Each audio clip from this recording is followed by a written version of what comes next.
Vocês estão querendo me colocar na fogueira, né? Olha essa pergunta que a Jéssica mandou aqui, ó. Concorda com o Thiago Nigro? Qual a sua opinião sobre ter que trabalhar 14 horas? Ela colocou um monte de interrogação aqui, acho que ela tá brava comigo.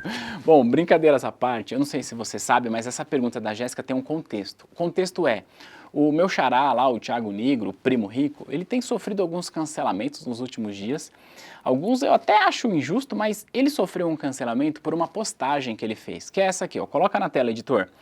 E a postagem diz assim, ó, não tem pobreza que resista a 14 horas de trabalho, tá? Tá escrito lá na postagem do Instagram dele. Vou falar sobre isso, responder a pergunta da Jéssica, mas só pra gente começar, tá?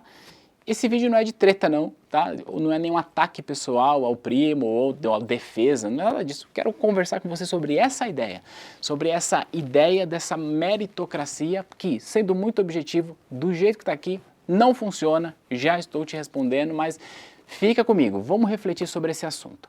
Para a gente refletir sobre esse assunto, eu quero te contar uma história. Eu já falei aqui no meu canal algumas vezes, mas talvez você não tenha visto, então vale repetir. Eu, quando criança, eu cresci com os meus pais trabalhando na feira, vendendo fruta. Então, desde criança, eu ia para a feira para ajudar os meus pais. E a minha infância e adolescência foi nesse ambiente. E eu vi muitas vezes, durante anos, os meus pais trabalhando na feira. E o meu pai, nesse caso especificamente o meu pai, saía de casa de madrugada, às vezes meia-noite, às vezes 1 hora da manhã, para ir comprar as mercadorias que ele vendia na feira. De lá, ele ia para a feira, descarregava o caminhão, fazia lá suas vendas, depois descarregava o caminhão, depois vinha para casa. Durante anos, eu vi o meu pai saindo de casa 1 hora da manhã, mais ou menos, e chegando em casa no outro dia às 15. Se a gente fizer as contas, né, da 1 da manhã até às 13, dá 12 horas. Das 13 às 15, dá 14. Então quer dizer que a pobreza não resistiu, né? Porque meu pai trabalhou durante a vida inteira dele mais de 14 horas por dia. Tenho esse exemplo dentro de casa. E o fato é que não, tá? A minha família é uma família, eu nasci na periferia de São Paulo, cresci na periferia de São Paulo, aliás, tenho muito orgulho da minha história, tenho muito orgulho do que os meus pais me ensinaram e orgulho do que os meus pais construíram, dado o contexto que eles vieram, tá? Mas eu não posso dizer que os meus pais conseguiram mandar a pobreza embora da vida deles porque eles trabalhavam 14 horas. Sabe por quê? Porque a vida dos meus pais, da qual eu me orgulho bastante, aliás, provavelmente eles devem estar vendo esse vídeo, então um beijo para vocês, eu amo vocês, obrigado por terem me ensinado o que vocês me ensinaram, porque vocês me ensinaram o valor do trabalho. Mas o que eu estava dizendo é que a vida dos meus pais, ela é igual ou muito parecida com a vida da maior parte dos brasileiros. A maioria esmagadora dos brasileiros trabalha, e trabalha muito. Trabalha 10, 12, 14, 16 horas por dia. E mesmo assim, essas pessoas não conseguem vencer a pobreza. Meu Deus, hein? O que está acontecendo? Bom, eu quero refletir com você sobre isso, tá? Primeiro, tendo uma noção da realidade, a gente sabe que a realidade ela é muito mais dura do que um post motivacional como esse, tá?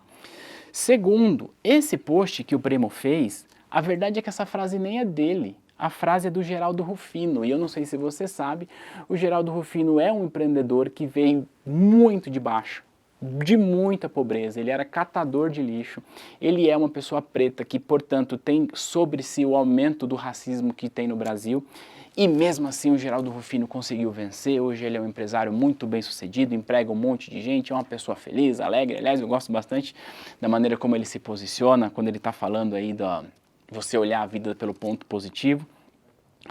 Só que o Geraldo Rufino sabe, e eu acho que você também deve saber, que isso aqui não é nenhum demérito à jornada do Geraldo, nem do Primo, que o Geraldo, ele é a exceção, ele não é a regra.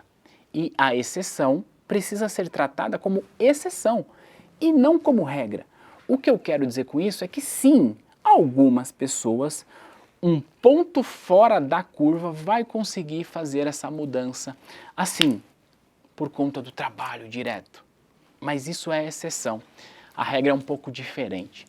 A regra é a gente falar de milhões de pessoas que não tiveram acesso à educação, milhões de pessoas que vivem sem acesso ao saneamento básico, milhões de pessoas que sequer conseguem estar aqui agora parando para assistir esse vídeo porque elas estão ocupadas fazendo outra coisa. essas pessoas vão trabalhar 14, 15, 16 e não vão sair da pobreza. Porque sair da pobreza não está relacionado com a quantidade de horas que você trabalha, não é isso. Sair da pobreza está relacionado com aquilo que você consegue fazer para gerar valor para a sociedade com o seu trabalho. Mas o problema acontece é que a maior parte das pessoas desse país não teve acesso à educação de qualidade, portanto não tem mão de obra qualificada. Então é muito difícil você dizer que basta você trabalhar que você vai mudar de vida do ponto de vista social. Agora, eu estou aqui dizendo, portanto, que eu não acredito que as pessoas podem evoluir do ponto de vista financeiro. Não, não é isso. Aliás, o trabalho é sim uma ferramenta para você mudar de vida, para você ter uma ascensão social. O trabalho é essa ferramenta. Só que o trabalho sozinho não resolve. Para que você consiga ter uma ascensão social e a pobreza sair da sua vida, sim, precisa de muito trabalho e não é pouco. Mas além disso, precisa de qualificação, precisa de conhecimento, precisa você conseguir estudar para aprender mais coisas, para você conseguir ter um trabalho de melhor reconhecimento, de melhor remuneração. Essas duas coisas. E a terceira coisa, precisa de uma excelente pitada de sorte. Precisa de um alinhamento dos astros para a sua tomada de decisão para que tudo dê certo. É importante que a gente tenha esse senso de que sim, o trabalho é importante e, como eu disse nesse vídeo, eu aprendi isso com os meus pais, valorizo isso. Tudo que os meus pais me ensinaram, eu tento, na medida do possível, colocar em prática e eu sei o quanto o trabalho mudou a minha vida. Só que o trabalho sozinho não mudou. Se eu tivesse, até agora, com os meus pais, trabalhando na feira, 14, 15, 16, como diga-se de passagem, pessoas que viveram comigo a infância ainda fazem isso, você acha que essas pessoas conseguiram mudar de vida? Então, eu tive a sorte, eu posso dizer assim, eu tive a sorte de vir de uma família pobre, de crescer na periferia e dos meus pais, mesmo sem condição, dizer assim para mim: Tiago, você começou a trabalhar aos 15 anos para ajudar na família, agora chegou a hora de você fazer a faculdade. Eu não tenho dinheiro para pagar a sua faculdade, mas você vai conseguir trabalhar para pagar a sua faculdade e não precisa ajudar em casa. Então eu posso dizer que eu sou uma pessoa de sorte, porque diferente dos meus vizinhos ali de onde eu cresci, os meus pais não podiam pagar a minha faculdade, mas o salário que eu tinha como repositor em um supermercado permitia com que eu trabalhasse para pagar a faculdade. Essa realidade, nem essa realidade a maior parte das pessoas tem. Então eu tive essa sorte. E por falar em sorte, eu também tive sorte de ter ao meu lado pessoas importantes que me incentivaram, especificamente a minha esposa que me incentivou, que está comigo nesse projeto desde o começo. E a gente começou a fazer o que é a T2 lá atrás, usando o quê? O alinhamento dos astros, a internet, usando tecnologia, coisa que antes não era possível. Então, eu tive a sorte de estar no lugar certo, na hora certa e ter o incentivo das pessoas que estavam ao meu lado. E quando a gente está falando de ascensão social, é isso. Então, hoje eu posso dizer que, de certa forma, aquilo que os meus pais me ensinaram, trabalhando mais do que 14 horas por dia, deu para mim o valor do trabalho. De certa forma, aquilo que os meus pais permitiram com que eu fizesse, que era uma faculdade, não uma faculdade de ponta, aquela que meu salário de repositor podia pagar, também fez com que eu chegasse até aqui. Então, eu tive essa sorte. Tive a sorte de ter do meu lado uma esposa que me apoiasse e que acreditasse mais em mim do que eu mesmo e a gente pudesse dedicar energia para o que a gente está fazendo e assim a gente viu, a gente consegue colher frutos disso. Minha reflexão para esse vídeo, para esse domingo é: eu verdadeiramente acredito que é possível você evoluir a sua vida financeira. Não tenho a menor dúvida, mas eu tenho um senso de realidade de que não basta você simplesmente dizer para as pessoas: vá trabalhar 14, 15, 16 horas, porque isso não vai funcionar.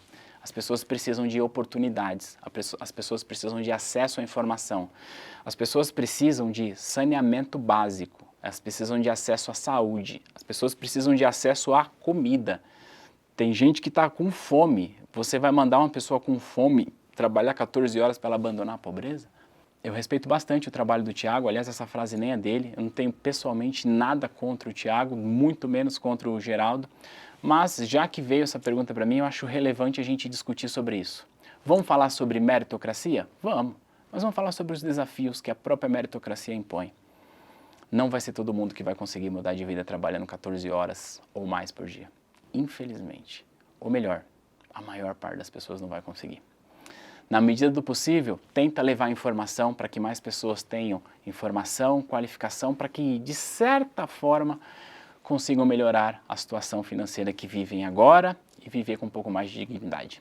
Talvez você concorde com o que eu disse, talvez não. Vai ser muito legal a gente debater. Deixa aqui nos comentários. Jéssica, obrigado pela pergunta. A gente vai se ver no próximo material. Um grande abraço.